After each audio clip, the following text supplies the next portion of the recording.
माननीय मुख्यमंत्री जी ने आज इसकी घोषणा की है कि हमारे सीनियर ऑफिसर और हमारे मिनिस्टर स्कूल कॉलेजों में छात्रों से भी संवाद करेंगे कि बदलती हुई परिस्थिति में उनके क्या डिमांड्स हैं और वो क्या चाहते हैं। कि राज्य स्तर पर शिक्षा विभाग के लिए एक परामर्शदात्री समिति बनाई जाएगी जो समय समय पर शिक्षा विभाग को परामर्श देगी। चाहे हमारे टीचर की कैपेसिटी बिल्डिंग का मामला हो, चाहे हमारे छात्रों के वेलफेयर का मामला हो, हम हर चीज़ों को कम समय में और आप देखेंगे त्वरित गति से आगे ले जाएंगे। स्पोर्ट नेशन पर मैं आपके साथ अभिजीत सिंह।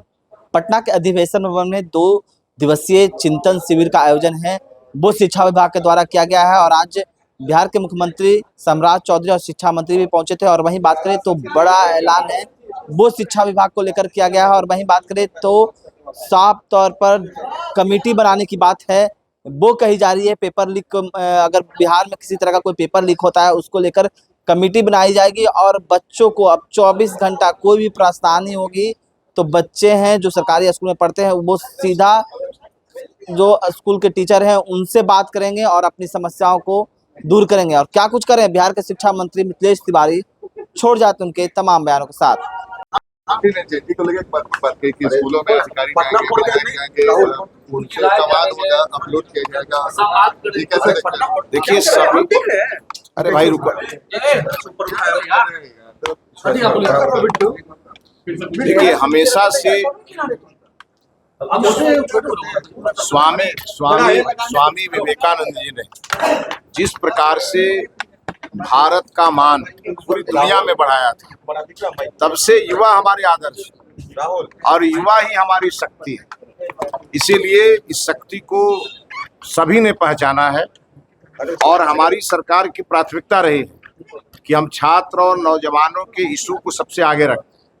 माननीय मुख्यमंत्री जी ने आज इसकी घोषणा की है कि हमारे सीनियर ऑफिसर और हमारे मिनिस्टर स्कूल कॉलेजों में छात्रों से भी संवाद करेंगे कि बदलती हुई परिस्थिति में उनके क्या डिमांड्स हैं और वो क्या चाहते हैं।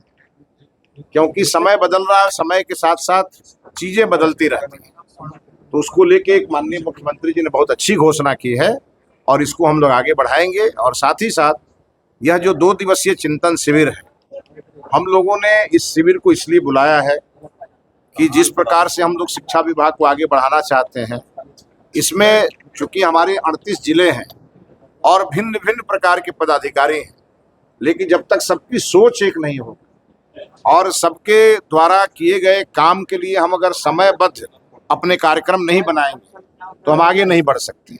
और इसीलिए ये 2 दिवसीय चिंतन शिविर है और इस शिविर के माध्यम से बहुत सारे अमृत निकलेंगे जिसके माध्यम से हम आगे बढ़ेंगे। और साथ ही साथ माननीय मुख्यमंत्री जी ने 2 और घोषणाएं की हैं कि राज्य स्तर पर शिक्षा विभाग के लिए एक परामर्शदात्री समिति बनाई जाएगी जो समय समय पर शिक्षा विभाग को परामर्श देगी। और ये भी बहुत अच्छा कदम है, इसके लिए मैं माननीय मुख्यमंत्री जी का हृदय से आभार व्यक्त करता हूँ। और नित्य नए नवाचार के माध्यम से हम आगे बढ़ेंगे।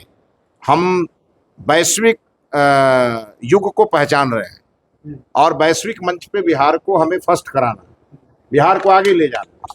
उसके लिए चाहे वो डिजिटल प्रयोग हो, चाहे AI का प्रयोग हो, चाहे हमारे टीचर की कैपेसिटी बिल्डिंग का मामला हो, चाहे हमारे छात्रों के वेलफेयर का मामला हो, हम हर चीज़ों को कम समय में और आप देखेंगे त्वरित गति से आगे ले जाएंगे। मुख्यमंत्री जी ने ये भी कहा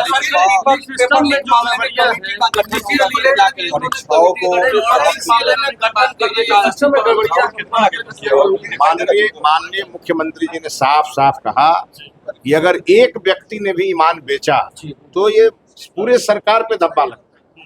इसीलिए उसके लिए कड़े कानून माननीय प्रधानमंत्री जी ने बनाए हैं और उस कड़े कानून को बिहार में कड़ाई से लागू किया है।